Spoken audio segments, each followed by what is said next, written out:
Mirë se vini në episodin e radhës të podcastit Shëndetin Rend Parë, I cili është I mbështetur nga United Hospital.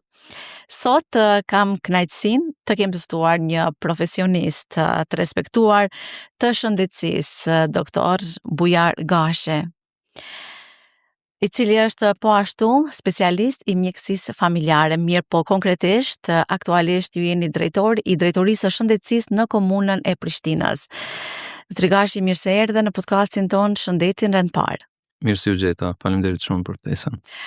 Do doja fillimisht, domethënë në kryeqytet të njohim të gjithë. Mirë po, për ata që kanë dëgjuar pak për ju, kush është Bujar Gashi?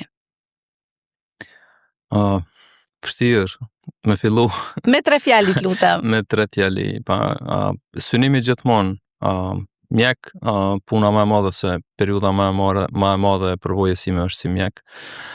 Realisht fillet e mjekësisë janë 21 qershor 99, domethënë djedha ashtu shënum 21 qershorin 99, janë 27 vite prej kur mjekët dhe infermierët shqiptar kanë hyrë në institucionet e kujdesit parësor në kryeqytet, dhe kemi çdo vit që shënojmë këtë datë të rëndësishme.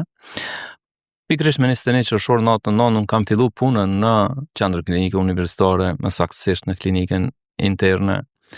Atëherë si student e puna si infermier. Do thonë 3 ditët e para pa shkuar në shtëpi fare. Do thonë prej 21 deri 24 kam kujdesaru gjatë gjithë kohës. Si ishte për ju ajo periudhë?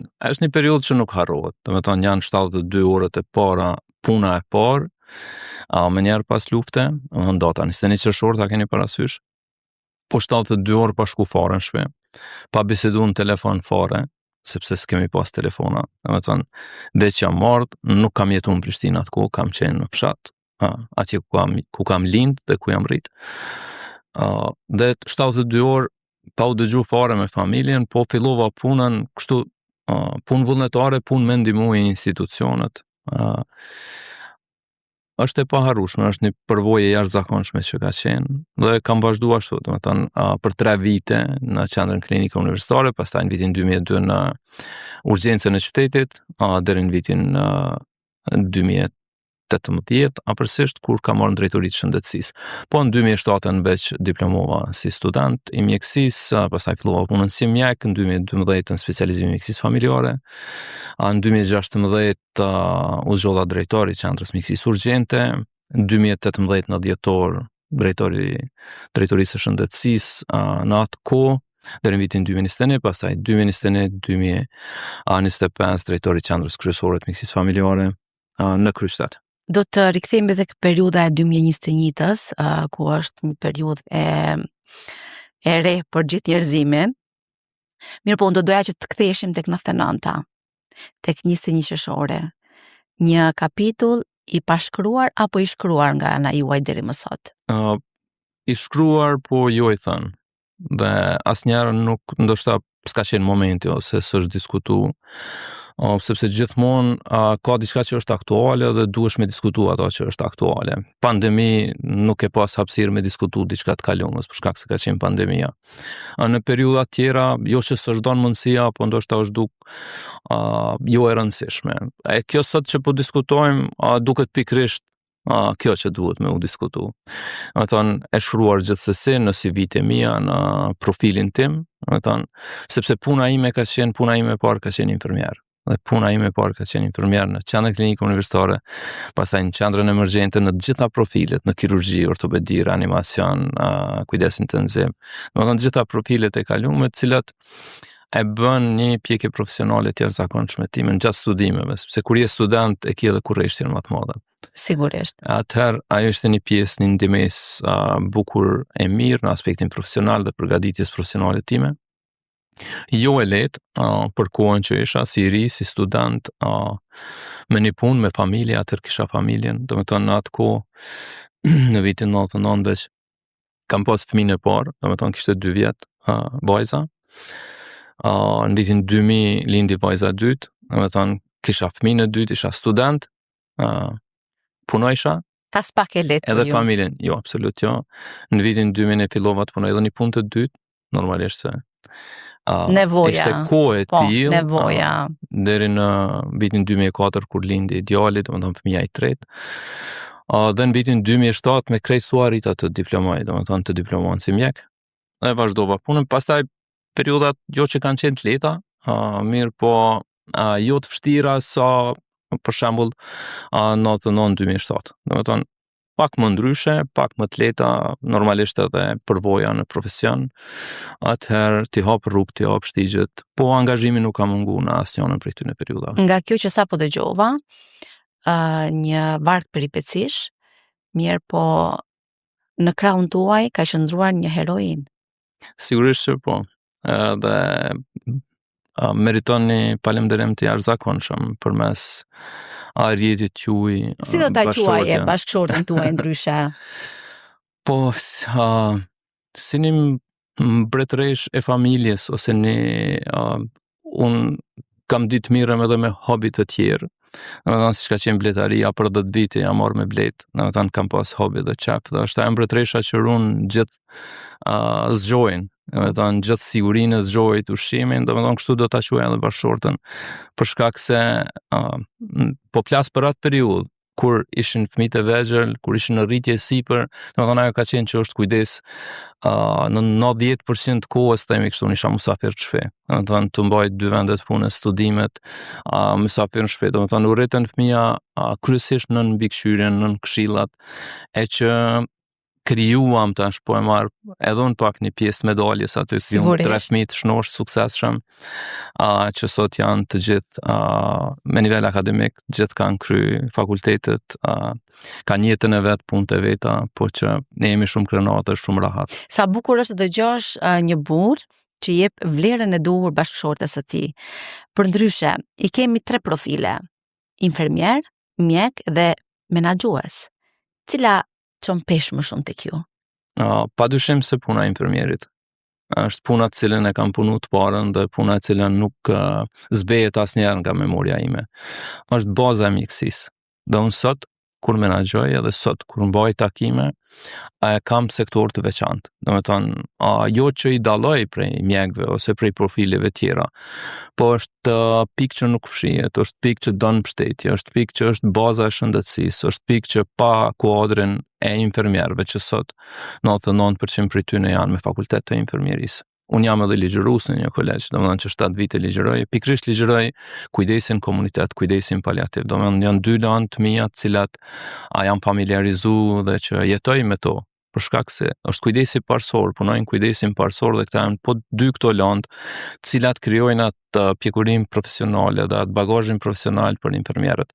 Domethënë periudha ose profili i infermierit është profili që thjesht e kam jetu, e kam dashur, kam punu me shumë profesionalizëm, me shumë ndërgjegje, me shumë vullnet, sepse jo që mjeku nuk ndihmon, mjeku ndihmon shumë. Unë sot jam mjek vet, jam specialist i mjekësisë familjare. Mirë po, infermieri është afërsia ose kontakti i parë me pacientin. Kudo që shkon, qoftë mjekësi familjare, qoftë kujdesin parësor, qoftë ndytësor, qoftë tretësor, gjithmonë është dera parë, domethënë gjithmonë është kontakti i parë me pacientin. Dhe është përshtypja parë për personelin, është përshtypja parë për institucionin dhe përshtypja parë për gjithë shëndetësinë në vend, kudo që shkon. Për ata jam mundu nga 2016 që jam në menaxhim, që të punojmë shumë në përshtypjen e parë, që të punojmë shumë në pritjen e pacientit, që kur vije pacienti në pjesën e recepcionit apo sportelit, spaku t'ja ofrojmë një përshëndetje të ngrohtë, një mikpritje të ngrohtë. Jo çdo herë mundemi me kry shërbimin për cilin vjen një pacient.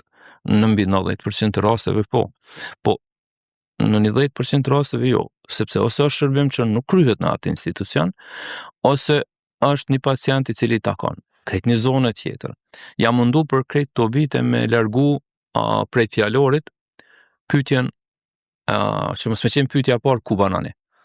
Domethënë që shpesh ka marrë ankesa prej qytetarëve që mund të jetë njëra prej pyetjeve, po ato që kem kriju tani që me të vërtetë i falenderoj të gjithë bashkëpunëtorët e mi, infermierë, mjek që punojnë kujdesin parësor, që janë mbi 800, që kanë ndryshuar mënyra e komunikimit me qytetarin, mënyra e komunikimit me pacientin kur vjen. Mikpritja është ajo që tani vlerësohet. Ne i hapim çdo javë kuti të ankesave i quajmë kështu. Po. Mirë po, keni parasysh që secila kuti që hapet kur krahasohen, mbi 90% janë falënderime. 5% deri në 6% janë kërkesa, e 4 deri në 5% janë ankesa. Ka i merrni parasysh? Gjithmonë. Gjithmonë ftohen, thirrën, diskutohet. Shumica prej tyre janë anonime. Nuk kemi mundësinë me kontaktu personin, se edhe ashtu është mënyra e përshtypjes së pacientit ose satisfaksionit të pacientit qytetarit me shërbimin. A ka pas ndonjë letër që ju kalon përshtypje kur e keni lexuar edhe se keni harruar deri më sot? Po, një mesazh. ka pas disa prej tyne prej disa qendra, nuk po du me specifiku, s'është e rëndësishme, po ka pas prej disa qendrave ku ka pas qytetar që lutet, thotë që në këtë qendër të lutemi që ky personale me emër mbi emër të veçantë për një mjek dhe 2 infermierë që mos largohen kurrë prej kësaj qendre. Praktikisht nuk është e lehtë me mbajt atë kërkesë ose me mbajt atë premtim, të e marrë parasysh se kryeqyteti ka një numër të madh të institucioneve. Kryeqyteti ka një numër të kufizuar të punëtorëve shëndetësor. E që në krahasim me numrin e banorëve që jetojnë në kryeqytet, është një disbalancë. Për shkak se në kryeqytet jetojnë edhe një numër i caktuar, themi mbi 100.000 afërsisht, po e them në bazë të statistikave të shërbimeve, nuk mund ta di me saktësisht. Mirë po, rreth 100.000 banorë që jetojnë në kryeqytet, po që nuk janë banorë të kryeqytetit, e që ne nuk marrim fonde dhe s'marrim punëtor shëndetësor për këta banorë. Dhe ne lutemi gjithmonë këtyre qytetarëve që kur vinë të marrin shërbime në institucionet tona, gjithmonë shërbimin e parë ju kryjm. Dhe infermieri që është në recepcion sportele njofton, thotë që herën tjetër ose duhet të regjistrohesh si banor i kryeqytetit ose shërbimet kemi marrë në qytetin atje ku je regjistruar. Ose atje ku banon dhe ku ai qytet merr fonde për ju. Po mirë, ku i marrin informacionet qytetarë që nuk janë rezident në Prishtinë që nuk do duhet që të trokisnin në dyert e QKMF-ve, pasi do duhet që të shkonin në qytetin bazë ku ata janë rezident. Ose si mund të shpjegohet kjo kur një qytetar duhet patjetër të mjekohet apo të marrë kurën e parë në QKMF dhe i njëjti nuk nuk është i mirëpritur aty. Në sistem, domethënë secili qytetar që vije në institucionet tona fillimisht e jap një numër personal. Po. Atëherë kur jo 24 orë funksionon sistemi, ka rënje të shpeshta, mirë po që shumicën e kohës funksionon. Domethënë me një numër personal në sistem që është i lidhur me Agjencionin e Regjistrit Civil, me ARC-n, me futjen e numrit personal i del vendbanimi. Domethënë infermieri e sheh në sistemin e tij vendbanimin e ekziston kjo tek gjitha QKMF-t e Prishtinës? Të gjitha. Ky sistem? Po, të gjitha QKMF, është sistemi informativ shëndetësor, BASIC-is. Dhe në momentin që i del vendbanimi tjetër, infermierja është obliguar që ti tregoj dhe ta adresoj dhe ti tregoj se i keni 2 rrugë. Gjithmonë e kanë lirinë dhe e kanë mundësinë që me ofru shërbimin për herën e parë. Po gjithmonë e kanë parasysh se duhet të njoftohen se shërbimet tjera duhet i vazhdojnë në qytetet e tyre. Përgjigjja e tyre shumicës është po unë kam shtëpinë dhe banesën këtu afër banesë. Sakt. Po, është krejt e qartë, ne e dim atë çështje, mirë po që nuk je regjistruar në sistem si banor i kryeqytetit. Në fillim të vitit 2025 është udhëzimi administrativ për bashkëpagesa nga niveli qendror, i cili e qartëson këtë çështje, do që kem pas edhe diskutime dhe ankesa ndoshta me qytetarët, sepse një qytetar i cili nuk është banor i lagjes ose i zonës, e që është edhe i qytetit tjetër, duhet paguaj 5 fishin e çmimit që e paguan për një shërbim. Domethënë kjo nuk është krijuar, mendoj, për të rritur fondet. Ose për t'ia vështirësuar jetën qytetarit. Ose për t'ia vështirësuar jetën. Unë mendoj që është çështje vetëdijsimi. Domethënë vetëdijsimi aspekt material, jo për dikon ndoshta shumë sigurisht, apo jo për një pjesë të madhe, sepse normalisht paguon €1 për me kry një shërbim. Në të kundërtën nëse si banor i zonës, po e marrim ose i qytetit, atëherë duhet paguash €5. Kjo është punë vetëdijsimi, sepse të hyrat që i kem të hyrat në kryeqytet për shëndetësisë janë modeste. Janë të hyra modeste sepse ka shumë kategori të cilat lirohen prej pagesave. Po. Domethënë edhe si tilla është një kategori e qytetarëve të cilët paguajnë është e vogël. Nuk bën përshtypje, po në këtë formë qytetarët e marrin vesh dhe e dinë se duhet me shku në Pra, e qytetin. rëndësishme është që informata shkon tek qytetari. Gjithsesi, Kjo edhe ka rëndësi. asnjëherë s'kemi bë blok total, Po, domethënë ndërprerje, sepse ne ofrojmë shërbime, po mundohemi çdo herë shfrytëzojmë edhe televizionet, edhe intervistat, edhe rrjetet po gjitha sociale, rrjetet edhe takimet. informuese. Të gjitha në mënyrë që qytetarët të jenë vetëdijshëm se duhet regjistrohen në kryeqytet. Nëse ka banesë, ka shtëpi, jeton në kryeqytet, atëherë duhet regjistrohet në bashkinë lokale, në Mirë, ne komunë të dashur pa regjistruar. dashur hym tek problemet e Saktë. komunës Sfidat, do Prishtinës. përmendën sfidat. E vërtet. Dalim të Po, sfidat dhe gjithmonë. ne sigurisht ne prapë do t'ju kthehemi këtyre informacioneve apo këtyre sfidave të cilat nuk kemi nga ti ikem, sepse jetojmë to. Mirë, po unë do doja që të ktheheshim tek rrugtimi juaj jetës sërish, tek mjeku, nga infermier në mjek. Pse pikërisht në këtë sfidë, jo në këtë sfidë, në këtë rrugë të mjekësisë, ju motivoi dikush, ju tha ndonjë familjar, bujar, ju duhet studioni mjekësinë, ju duhet bëheni mjek, apo thjesht ishte intuita juaj që ju solli drejt derës së mjekësisë? Ndër fëmijërore, qysh në shkollën fillore nuk e kam pa veten në profesion tjetër, asnjëherë. Gjithmonë ëndrat e mia kanë qenë uniforma e bardhë. Asnjëherë nuk kam ëndru diçka tjetër. Kur kam përfunduar shkollën fillore, atëherë është dash vendosi ka po shkoj. Kam menduar që shumë e rrugës është ato që kam zgjedhur, thjesht ka qenë mendimin e shkollarit shkollës fillore. Kam menduar se është shumë e rrugës shkoj në shkollën e mesme të mjekësisë, që të kem një rrugë të trasuar për fakultetin e mjekësisë. Jo të gjithë kanë vepruar kështu, edhe kolegët e mi që kisha pastaj në fakultet, jo të gjithë kanë vepruar, ka zgjedh gjimnazin, Gjep Dodën ose sa më froshin cilin do, pastaj kanë orë mjekësi. E që dikush sigurisht ju ka treguar që ka thënë ajo rrugë është më e mirë për provimin pranues ose sepse janë lëndës biologjike, kimik, fizik, lehtësirat. Mirë, po unë e kam pa veten në këtë drejtim dhe nuk i kam ra pishmon. Pse kam zgjedhur shkollën e mesme të mjekësisë për të orientuar në fakultetin e mjekësisë. Ka qenë periudha më e mirë, vitet 92-96, mësimi ka qenë jashtë objekteve shkollore. Dhe tash së voni kishim edhe 30 vjetorin e maturës, po. që ishte shumë interesant, dhe edhe shkolla mesme mjekësisë, doktor Ali Sokoli, dhe ajo ka qenë në jashtë objekteve shkollore, domethënë që në gjeneratën time të 4 vitet kanë përfunduar shkollës mesme në shtëpitë shkolla, për cilët jemi mirënjohës gjithmonë, për ata që na kanë dhënë këtë mundësi dhe për ata profesorë, arsimtarë të cilët janë kujdes për dijen tonë, po mendoj që ka qenë një periudhë shumë frytëdhënëse dhe shqyr Zotit që nuk na ka mungu dhe nuk e kemi ndërprer, për ndryshe ka qenë bukur kualitative, ka pas bukur kritere, sepse bëjmë krahasime edhe tani në periudhat e pas luftës.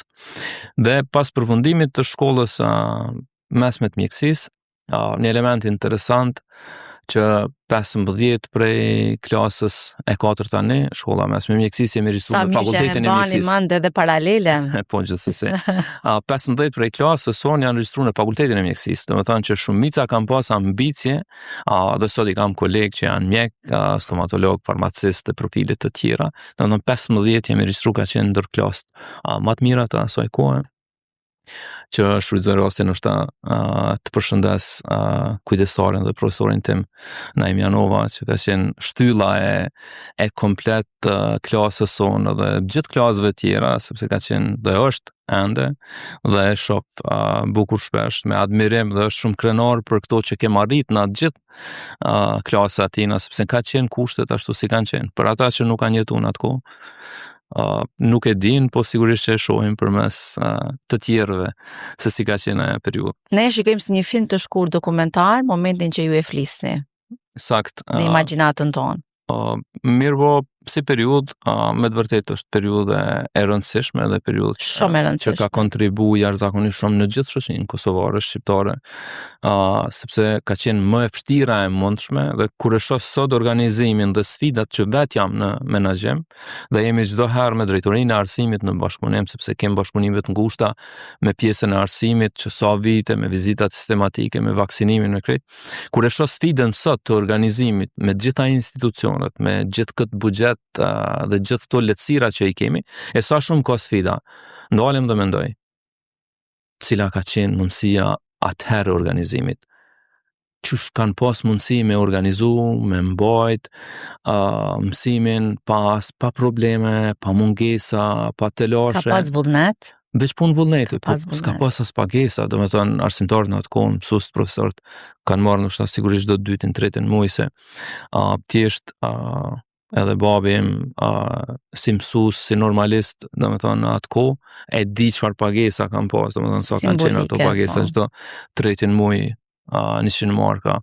Unë me motrat e mia në shkollim në Prishtinë, e di sa ka qenë sfida e tij për me arrit me na ndihmu që ne të përfundojmë s'paku shkollën e mesme, se kemi fillu jo ëndrat e mia di ku i kam pas, po mundësit e babës, e nënës, e rrethit, do të thonë një ditë ku janë, do të thonë të përfundojnë shkollat e mesme s'paku. Do të thonë kështu ka qenë ajo, po ëndra ime nuk ishte vetëm aty, për te asaj.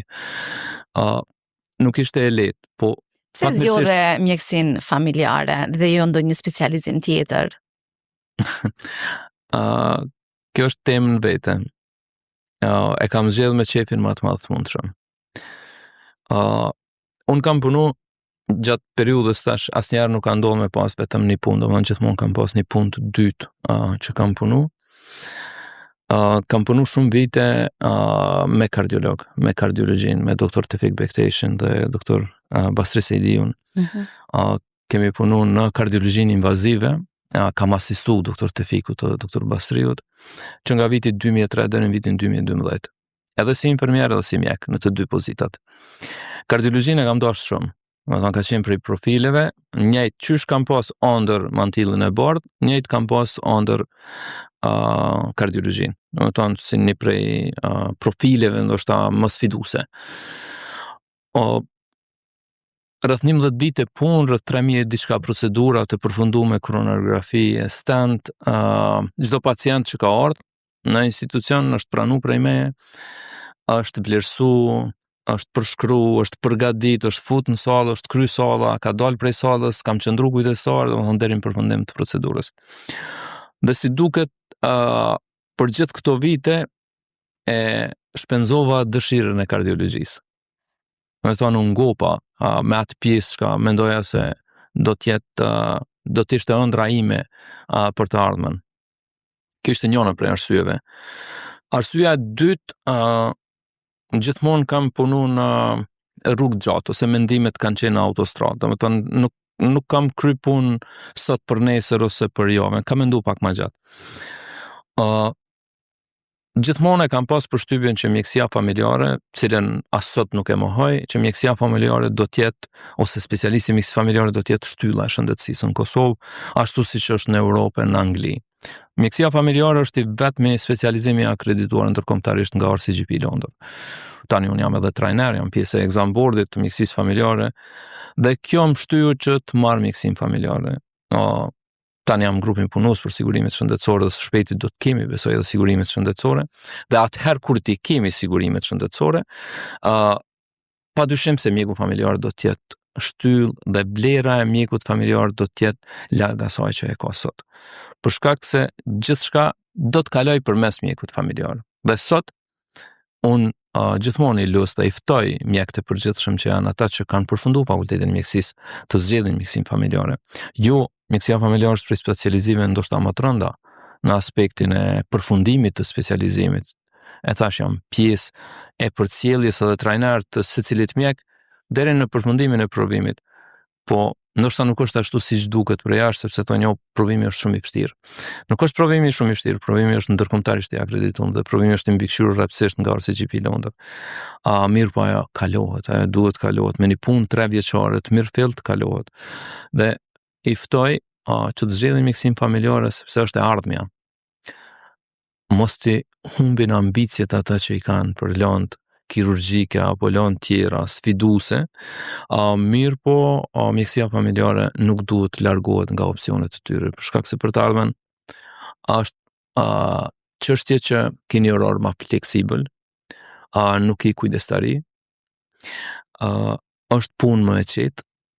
Thonë, nëse mendon për jetën është fjala, nëse mendon vetëm për paron, që një pjesë mendojnë që të zgjedhin profesionet cilat i materializojnë mas leti. Mirë po, duhet me mendu edhe jetën personale, jetën e bashkëshortit, të fëmijëve, të familjes, domethënë, kur i ka mendu gjithë këto, që atë periudhën që përmenda në fillim, që fëmijët e kanë arrit një moshë të qenë mysafir në shtëpi, cilat ja atribuova të gjitha bashkëshortës, kam vendosur që të zgjedhë diçka tjetër e që këtë periudhë që t'jesh më pranë tyre. Jam më pranë fëmijëve dhe më pranë gruas dhe familjes përgjithësi. Çfarë e bën një mjek familjar të veçantë në raport me pacientët dhe komunitetin? Me që edhe një mesazh për gjithë ata studentë që mendojnë të profilizohen, të specializohen, na jep një përgjigje që t'jemi më afër këtij mesazhi. Vetë koncepti i mjekësisë familjare e parasheh këtë. Do të thonë që mjeku i familjes, vetë emërtimi i saj, rrjedh nga ajo që është mjek i familjes. Në kuadër të projekteve, edhe nacionale, po edhe lokale, kam qenë pjesë e grupit monitorues të projektit të përzgjedhjes së mjekut familjar, apo krijimit të listës banor mjek. Është një hallkë e cila sigurisht se në të ardhmen afër do të realizohet. Duhet krijohet lista banor mjek, secili qytetar i kryeqytetit, po e marrim shembull, duhet zgjedh mjekun familjar të tij. Dhe kjo bëhet përmes platformave. Në e-Kosova është pjesa drejtoria shëndetësia, ku duhet futemi aty, të përzgjedhim qendrën më të afërt, sepse në bazë të asaj duhet ta përzgjedhësh zonën, e në atë qendër ku takon për shembull po e marrim QMF5 Dardani Ulpian, në atë qendër të shfaqen 10 mjek dhe ti përzgjedh mjekun që ti dëshiron. Kur e përzgjedh, ky mjek e ka numrin e caktuar 2000 deri në 2500 banor. Dhe aty përfundon lista e tij. Po kthehem te pyetja juaj. Do të thonë, ky mjek do të jetë përgjegjës për këta 2500 banor që janë në lagjën e tij. Do të jetë përgjegjës për vizitat në institucion, do të jetë përgjegjës për vizitat në shtëpi, ata që nuk munden me lëviz, po e flas. Kjo do të jetë për të ardhmen, tani për të ardhmen ne kem kujdesin shtëpiak dhe kujdesin paliativ që realizojmë në një institucion të centralizuar e që ju shërben të gjitha qendrave. Mirë po me implementimin e konceptit plot mjekësisë familjare, atëherë mjeku i lagjës, mjeku i zonës do të jetë mjek për ordinancë, për shtëpi, për rrugë, për përcjellje. Domethënë do ta përcjell pacientin në të gjitha sfidat e tij deri atëherë kur ai udhëzon të shkojnë në nivelin dytësor apo tretësor. Domethënë kur del jashtë kompetencës së menaxhimit të tij. Këto nuk kupton mjeku i familjes. Kjo është afërsia dhe lidhja me banorin ose me qytetarin ose pacientin i cili do të jetë në listën e mjekut. Në kuadër kësaj ekipe janë edhe 2 infermier, bashkë me mjekun, që 2500 banor do ta kenë një mjek dhe 2 infermier në mbikëqyrjen e shëndetit të tyre. Kur pritet të finalizohet? Apo të hyjë në funksionalizim? Po, kjo ka filluar në shtator të vitit 2024, si projekt. Pilot projekt ka qenë një vit përpara dhe ka qenë i suksesshëm. Mirë po projekti filloi në shtator të vitit 2024, mirë po për çështje teknike ka ngecur. Ka ngecur në aspektin teknik të sistemit informativ shëndetësor në Ministrisë së Shëndetësisë, që nuk e kanë pas mundësinë teknike që në kuadër të kryeqytetit përveç 2 qendrave të fusin të gjitha qendrat e mjekësisë familjare. Në takimet e fundit që kemi pas me nivelin qendror, janë zotuar se së shpejti do të vazhdoj ky projekt dhe do të përfundohet brenda një viti, jo këtij viti, po brenda një viti kalendari. Kështu i kemi zotimet. Ne jemi zotu që do të mbështesim prapë 2027 afërsisht. Ndoshta do të shpejtohet, nuk e di, po nuk mvaret nga ne niveli lokal, mirë po ne jemi pjesë e grupeve punuese, pjesë e angazhimit, pjesë e ftesës, bashkëbisedave me qytetarë që ata të përzgjedhin sa më shpejt. Do të jetë një gare për zgjedhje së mjekëve, sepse të parët që zgjedhin tash gjithë mjekët janë të njëjtë, mirë po jo të gjithëve na përshtatet një mjek i caktuar. Atëherë ata që zgjedhin të parët zgjedhin ato që dojnë, sepse një pjesë e madhe e qytetarëve veç i kanë të përzgjedhur mjekët. Do të thonë edhe në kryeqytet, do të thonë kur vinë në institucionet tona e kërkojnë mjekun e tyre. Do të thonë që vizita ti kryen edhe në formë manuale, pavarësisht që s'kemi një sistem ku mundesh me u regjistrue, mundesh me caktuar një termin, po kur vjen në qendër e lyp X mjekun të ky kontrollona gjithmonë edhe ky është mjeku im. Do të thonë, kjo vetëm se kalon në formën elektronike, të termineve elektronike, pastaj ata që nuk regjistrohen, sigurisht se do ta keni mjek i cili do të mirët edhe me ta, sepse nuk i lëm jashtë shërbimeve, mirë po ndodh që do të presin 2, 3, 4 orë, 5 orë derisa ju vijë rrodha për me u kontrollu. Kur jemi tek pritjet, në të kaluarën ka pas ankesa, në të kaluarën. Sot si qëndrojnë punët? Ka pas, është e vërtet që marrim edhe sot e kësaj dite ankesa nga qytetarët për pritje. Tash pritjet mund të cilësohen në forma të ndryshme. Pritje mund të quajmë 3 minuta, 5 minuta, po pritje ndoshta nuk do të ishte pritje nëse nuk është më shumë se 30 minuta. Unë personalisht, me këtë numër të mjekëve të infermierëve dhe me 1.250.000 vizita në kujdesin parsor brenda vitit, e me mbi 3.500.000 shërbime, nuk e quaj pritje nëse është më pak se 30 minuta.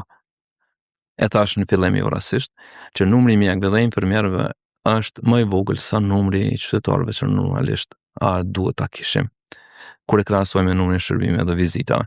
Domethënë, çdo pritje e cila është deri në 30 minuta, unë mendoj që është e arsyeshme në kushtet e tona.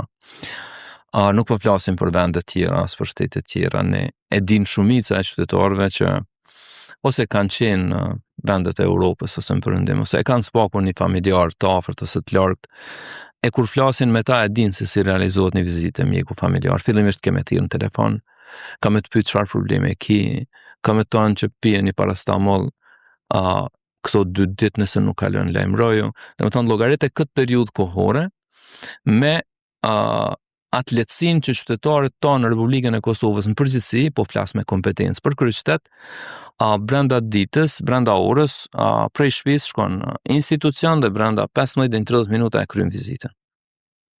Domethënë ky është një krahasim që nuk krahasohet. Domethënë s'mund me bë krahasim. Domethënë kemi benefite të jashtëzakonshme në sistemin shëndetësor për të cilin nuk paguajmë asgjë. E përmendet numrin e ulët të personelit shëndetësor.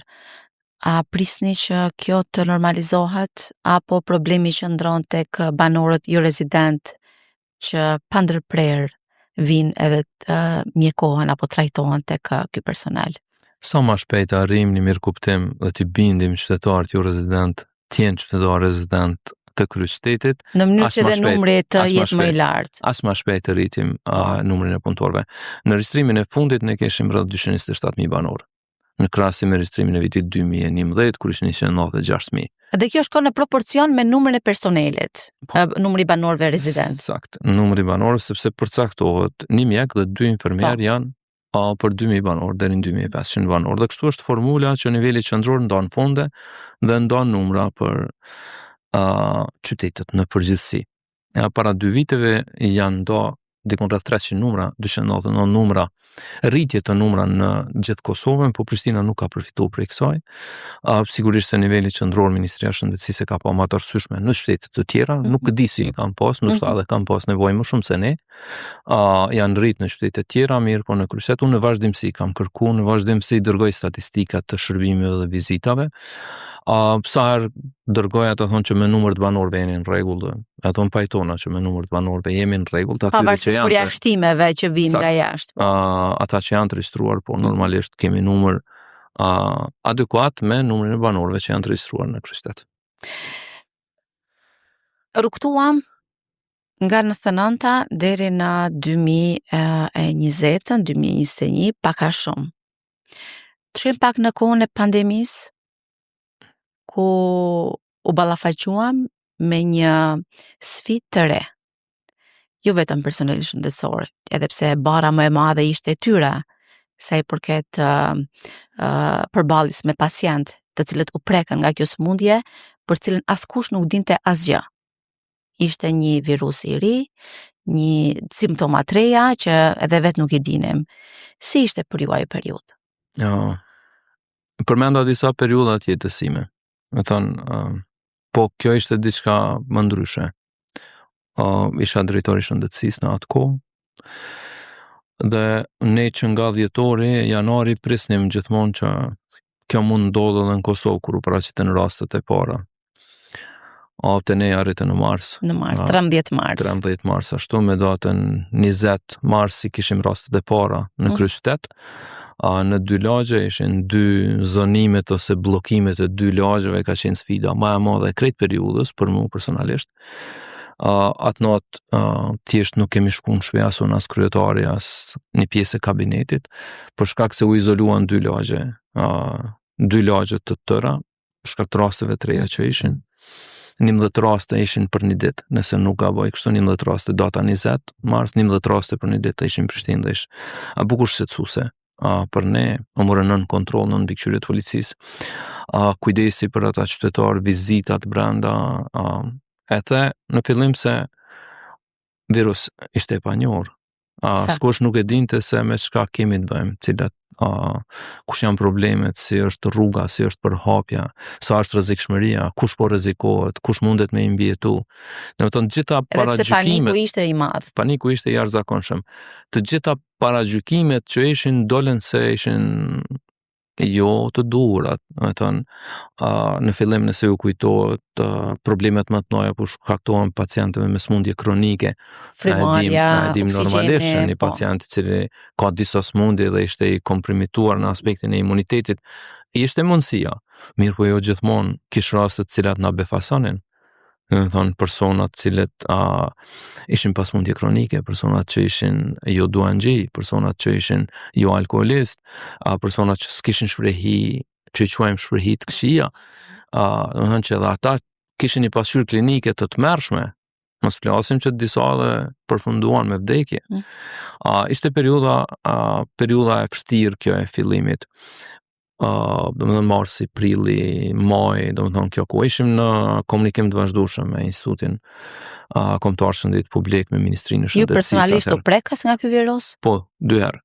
Domethënë në muajin gusht, hera parë, domethënë të vitit 2020, për 6 ditë, 7 ditë kështu kam qëndruar i mbyllur në shtëpi, komunikimet i kam rujt me mediat edhe gjatë asaj kohe sa kam qenë, për shkak se në atë kohë isha edhe drejtori i shëndetësisë, isha edhe kryesuesi i kolegjiumit të drejtorëve të shëndetësisë dhe mirëqenies sociale në kuadër të asociacionit, dhe normalisht edhe qytete të tjera, si zakonisht syt nga Prishtina, domethënë cilat veprime po i ndërmerr Prishtina, isha në kontakt vazhdueshëm me drejtorin e institutit, me ministrin, sepse shumë prej veprimeve është dashur të mirën në koordinim, edhe gjithmonë janë marrë në koordinim, edhe gjurmimi i rasteve dhe hulumtimi i rasteve dhe pastaj vijnë testet serologjike që për herë të parë realizohen me nisteni korrik të vitit 2020. Në IKSHPK.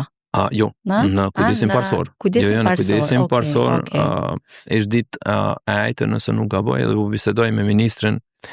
Ministri mendoi se kjo do të ishte rruga e duhur për me fillu, për me bani ndarje. Edhe një mas lehtësuese edhe për qytetarët. Një mas lehtësuese, sepse në aspektin e... Sepse mbaj mend që analizat e para janë bërë në institutin e në QKUK. Testet serologjike. Jo të parat janë bërë në kujdesin parësor. Okej, atëherë. Po, kanë ardhur pak më vonë. Mbamendja më paska. Kanë ardhur pak më vonë. Po, kanë ardhur pak më vonë. Dhe në bazë të asaj, në aspektin shkencor, që çdo person i cili ka kalu virusin, ka kalu COVID-in, u llogaritë si person që ka kriju imunitet. Po. Dhe tash ishte ideja prej grupit ton punues që punoja bashkë me ekip dhe prej epidemiologëve që u konsultoisha me ta, ishte shumë e rëndësishme me ditë kush e ka kalu. Dhe për me ditë kush e ka kalu ishin teste serologjike. Dhe ne nisëm një rrugtim që të sigurojmë teste serologjike, që të sigurojmë aparaturë për teste serologjike dhe arritëm shumë shpejt i sigurojmë. Mirë po ishte një problem që në udhëzimin administrativ nuk i kishim testet serologjike si kujdes parësor. Dhe atëherë ishte ministri Zemaj, për cilin e falenderoj shumë, Armendi, në atë kohë, ai cili brenda 3 dite ka mbledh grupin punues, ka bërë plotësim ndryshimin e udhëzimit administrativ dhe deri ditën e hënë kemi pas udhëzimin e ri, i cili ligjërisht na hapi rrugën për realizimin e testeve serologjike në kujdesin parësor shëndetësor, për cilin jam mirënjohës, bukur shumë. Dhe filluam me nistën e korrik. Kështu që patëm një numër të jashtëzakonshëm të qytetarëve që udhëzoheshin dhe që vetë kërkonin që të realizonin test serologjike dhe arritëm që të ndanim të njëjtat dëna ne i përcjellnim edhe në Institutin Kombëtar Shëndetit Publik dhe ata filluan të shfrytëzojnë dënat tona në mënyrë që të bëjmë diferencimin e qytetarëve që kanë kalu lehtësimin e tyre për me shku në punë, për me pas mundësinë për me dalë, sepse ju e dini që ishte urdhër ai që ishte me Covid duhet të vaksinohej. E para të izolohej, të mos dilte nga shtëpia, të ikte kontaktit edhe me anëtarët e familjes e tjera e tjera. Mirë, po ishte urdhër dhe për ata që punonin të vaksinoheshin para se gjithsesi, po kjo na shërbente edhe në atë mënyrë testet serologjike, sepse aty ku ishin testet serologjike negative ne mund ta vaksinohemi, sepse e dinim që ai nuk ka kalu Covidin. Domethënë ndihmonte në shumë sfera. Periudhat ndryshme, pjesë ndryshme nga kjo. Cila fazë në këto periudha për ju ishte më sfiduesja?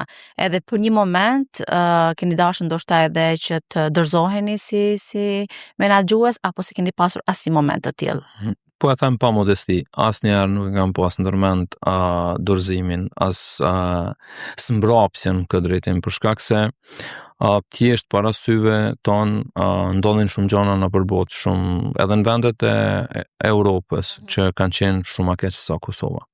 Ne kemi arrit si ekip në të gjitha nivelet, mendoj atëherë që të bëjmë punën më të mirë të mundshme në bazë të kushteve që kemi pas dhe mundësive. Domethënë kemi kalu më mirë se sa vendet të cilat kanë pas një infrastrukturë dhe një teknologji shumë të avancume se sa ne që kishim. Nga ky ka qeni sot, si e shikoni atë periudhë?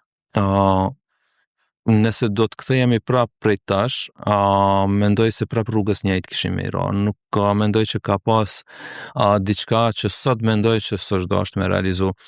Kur më kujtohen veprimet që i kemi marrë në baza ditore dhe në baza të orëve, mendoj se ku e kemi gjetë atë intuit dhe ku e kemi gjetë atë vullnet për me punu. Domethënë, kemi centralizu shërbime në qendër, kemi ndërprej shërbime në periferi, kemi marrë punëtor, kemi sjell, kemi bë pengesa të quaj ashtu në tojza, të hyrjet e institucioneve, kemi ndo pacientat me probleme të veçanta për me ardhur në një qendër të caktuar, domethënë në çdo formë jemi mundu që të largojmë kontaktin e personave të smut me persona të shëndosh.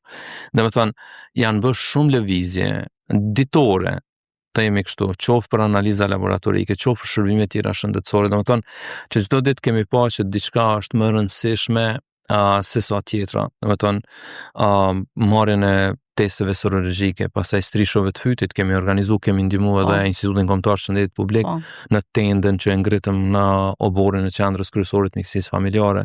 Domethënë edhe në atë drejtim kemi marrë mostra, kemi marrë strisho, kemi bardh strisho, kemi dhënë rezultate. Domethënë shpesh herë ka ndodhur që vetë kemi kumtuar rezultatet e testeve serologjike, po dhe testeve që na kanë ardhur nga Instituti Kombëtar i Shëndetit Publik. Nuk ka qenë lehtë me komuniku me qytetarin, sepse e them, panika ka qenë, niveli i panikut ka qenë jashtëzakonshëm. Po ajo që më ka bërë më një mirë shumë është qytetari. Domethënë kur jam taku në qytet, ose edhe gjatë pandemisë, po edhe pas pandemisë, që ku marr shumë telefonata, të faleminderit për komunikimin që po e bën me ne përmes televizionit, rrjeteve sociale, sepse nuk po na frikson, nuk po na shkakton panik. Realisht nuk është që edhe unë s'kam pas frikë, sepse si të gjithë tjerë edhe të unë ka pas shumë të panjohura.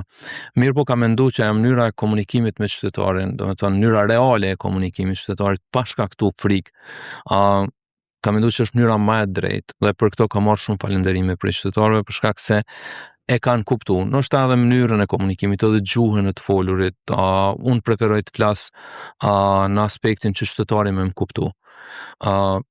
I mundona me i largu termat mjekësore, se terminologjinë mjekësore kur flas, sikur tash që po flasim me ty, kur flas me qytetarin direkt. Termat mjekësore i ruaj në tavolinat tona profesionale që i kemi, diskutimet profesionale, po jo me qytetarin, sepse qytetari nuk e ka obligim nuk janë gjithë mjek, edhe infermierë për me kuptu terminologjinë mjekësore, dhe për këto kanë qenë shumë të pranueshme komunikimet që i kanë bërë dhe ka marrë numër të madh falënderimeve, dhe kjo ka qenë satisfaksioni më i mirë ndoshta që e ka marrë prej qytetarëve për kohën e pandemisë. Në qendrat e mjekësisë familjare, sot po veprohet ndryshe sa i përket trajtimit të fëmijëve. Vite më parë ka pas pediatër në QMF-t e Prishtinës, ndërsa sot nëna duhet patjetër që të shkojë tek mjeku familjar dhe të adresojë probleme bashkë me fëmijën e saj në mënyrë që të trajtohet tek mjeku familjar. Pse është bërë kjo ndryshim? Kjo është koncepti i mjekësisë familjare. Domethënë, kjo nuk bëhet vetëm tani në Kosovë, por kudo që është i akredituar koncepti i mjekësisë familjare në botë, është e njëjta formë. Sigurisht se shtete të ndryshme kanë adaptuar konceptin e mjekësisë familjare që pjesërisht e kanë përqafu. Te ne, Ministria e Shëndetësisë, niveli qendror, tenton edhe sot e kësaj dite bashkë me ne, të qenë edhe une pjesë e konceptit mjekësisë familjare, tentojmë ta implementojmë në tërësi konceptin e mjekësisë familjare. Është udhëzimi administrativ. Disa udhëzime administrative më rënd që nga viti 2014 e deri tani është 04 2020, 01 2026 udhëzimi i ri tash, po edhe ai 2020, po edhe më herët që konceptin e mjekësisë familjare dhe funksionimin e kujdesit parësor e shen këtë frymë. Domethënë kuadër të kujdesit parësor, aty ku nuk ka maternitet, ku s'ka lindore. Domethënë secilin qytet që s'ka lindore, në profilet e lejume për kujdesin parësor janë specialisti i mjekësisë familjare, mjeku i përgjithshëm, stomatologu, është pedodonti me stomatologji preventive, domethënë parandaluese, e radiologu dhe biokimisti. Domethënë këto janë profilet të cilat lejohen në ato qytete ku nuk ka lindore apo maternitet. Tash çka nuk kupton lindore? Për shembull lindore ka Lipjani, lindore ka Podujeva. Domethënë qytetet që kanë lindore ose kanë maternitete, ato e kanë të drejtën të kenë edhe pediatër, të kenë edhe ginekologun apo obstetrin. Ndërsa qytetet tjera të cilat nuk kanë maternitet nuk e kanë. Ne edhe sot e kësaj dite kemi pediatër dhe do të kemi edhe 10 vite sigurisht. Domethënë në qendrën kryesore të mjekësisë familjare janë 5 pediatër që punojnë. Dhe ata do të punojnë deri në të pensionohet i fundit. Domethënë ligji e parashek kështu. Mirë, po ne nuk kemi edhe ginekolog. Domethënë, po udhëzimi administrativ e parashet që nuk do të ketë të rinj. Domethënë nuk do të mundemi që të marrim në punë pediatër dhe ginekolog të ri e as profile të tjera. Domethënë në kuadër të qendrës kryesore të mjekësisë familjare ka pas internist, ka pas dermatolog, ka pas ORL, ka pas oftalmolog. Domethënë kanë qenë të gjitha profilet specialistike. Ndoshta në të ardhmen është diskutuar shpesh, domethënë edhe prej qyteteve tjera edhe prej kërkesat qytetarëve, po edhe prej profesionistëve shëndetësor që pse mos të kemi këto profile si konsultant. Domethënë që mos jenë pjesë e konceptit mjekësisë familjare, po që s'pako secili qytet ta ketë një internist konsultant ose ta ketë një ORL konsultant. Domethënë po mbesin në nivelin e diskutimeve. Koncepti nuk i parashet. Po shpresojmë që do të rregullohet edhe kjo pjesë e strukturës së personelit shëndetësor, edhe gjithë qytetarët jenë të kënaqur duke fituar nga fëmijët e vegjël, që ata nuk kanë ndjeni të madhe se te kush po shkojnë, mjafton që e shohin mantelinë e bardhë dhe ju ka paniku. Saktë, po mjeku familjar është edukuar, specializuar në këtë drejtim që do të mirret nga lindja deri në moshat e shtyra. Domethënë është i përgatitur për secilin profil. Kujdesi parësor është preventiv, është parandalim, pikë parë, edhe gjithë mendojmë pjesë. Në rand të parë, domethënë kujdesi parësor. Ta kemi një historik të trupit tonë diku. Në kuadër të konceptit dhe specializimit, trajtimi është 10% e krejt asaj, domethënë mjekimi. Tash ne punojmë edhe për kujdesin dytësor, domethënë në kuadër të konceptit nuk janë para me infuzionet, trajtimi parenteral. Në kujdesin parësor janë vaksinimi, preventiva, këshillat, vulosja, plurosja, dhëmbëve. Domethënë jo nxjerrja e trajtimi e shërimi dhëmbëve, është pjesë e kujdesit preventiv. Domethënë ne merremi kryesisht, po sot e kësaj dite në mungesë të institucioneve dytësore në kryeqytet, ne e tejkalojmë kompetencën tonë sepse ne nuk mundemi një qytetar i cili është u trajtuar me disa antibiotik, ta lëmë në mëshirën e fatit ose të institucioneve private. Prishtina nuk ka spital. Jo. Është përmendur një tillë Është në planet e komunës. Sakt, është i vetmi vend, i vetmi qytet Po. në region që nuk e ka Nuk ka një spitalin e spital, qytetit ose spitalin regional, i cili shpresoj do të bëhet shumë shpejt. Kryetari Roma veç është në diskutim pas konferencës së investorëve amerikanë që kishte në kryeqytet. Po. Në vetan veç është në themelimin e marrëveshjeve, të cilët do të investojnë në lokacionin e kemi, projektet janë, domethënë vetëm investori mungon deri në këtë moment, edhe pse ka të paraqitur, ka të interesuar, po besoj që shpejt do të arrijmë që të fillojmë punimet e spitalit të qytetit, i cili do të ishte shumë i rëndësishëm. Por kryeqytetin atëherë dhe kujdesit parësor do t'i lehtoheshin shumë punë. Shumë e vërtetë dhe është më se nevojshme që Prishtina ta ketë një spital. Po shpresojmë shumë që edhe kjo kur do të kemi mysafir në podcastin tjetër, do t'i fokusojmë më shumë Prishtinës, komunës, sepse unë sot siç ju thash në fillim, doja që të merresha me rrugtimin tuaj, pa dashur ne hym edhe tek problematika dhe sfidat e komunës së Prishtinës. Mirë bëm, sepse kjo është një informacion edhe për qytetarin që ka dëshirë ti dëgjoj këto nga ju. Mirë po, do të kthehesha tek mosha juaj 20 vjeçare. Kam shkruar një pyetje, nëse do të mund t'i jepni të vetes një këshill si 20 vjeçar në atë kohë, çfarë do të ishte? Këshilla do të ishte qëndrim më i madh afër fëmijëve, sidomos në moshat e vogla. Ajo që më ka munguar është gjatë kësaj kohe. Si 20 vjeçar, domethënë praktikisht vajza ime e para i ka pas 11 muaj. Atëherë kur unë i kam bërë 20 vjet. Dhe kjo do të ishte ndoshta këshilla e vetvetes. Ma pak punë, ma shumë afër fëmijëve, sepse fëmijët rriten shumë shpejt. Domethënë, si kur je ose si ata rriten mirë, po ajo pjesë ka me të mungu për gjithë jetën. Nëse do ta kishit përshkruajtur gjithë rrugtimin tuaj me 3 fjali, cilat do të ishin ato? Pak janë. 3 fjali janë pak, mirë po një nxënës fshati, një adoleshent qyteti dhe një menaxher në nivelin shtetëror tani.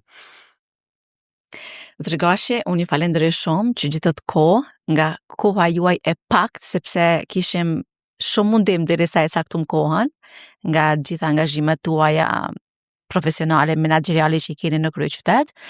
Po besoj që takimi nuk do të jetë as i fundit, edhe të jemi sërish bashkë. Faleminderit juve, domethënë pas shumë viteve në media në televizion, kjo është hera e parë që jam ndirë si në shtëpinë tem, edhe sikur po flas me dikon të familjes për diçka personale dhe këtë rrugtim timin të jetës. Faleminderit shumë. Unë mora pak nga ajka juaj e jetës, por në të ardhmen shpresoj që do ta elaboroj më shumë. Faleminderit. Faleminderit juve. Miq, shikues të nderuar, ishte ky podcasti Shëndetin rend parë me doktorin e specializuar të mjekësisë familjare, një herë është edhe drejtori i drejtorisë së shëndetësisë në komunën e Prishtinës, Bujar Gashi. Jemi sërish në episodin tonë të radhës. Mirëmbëjtje.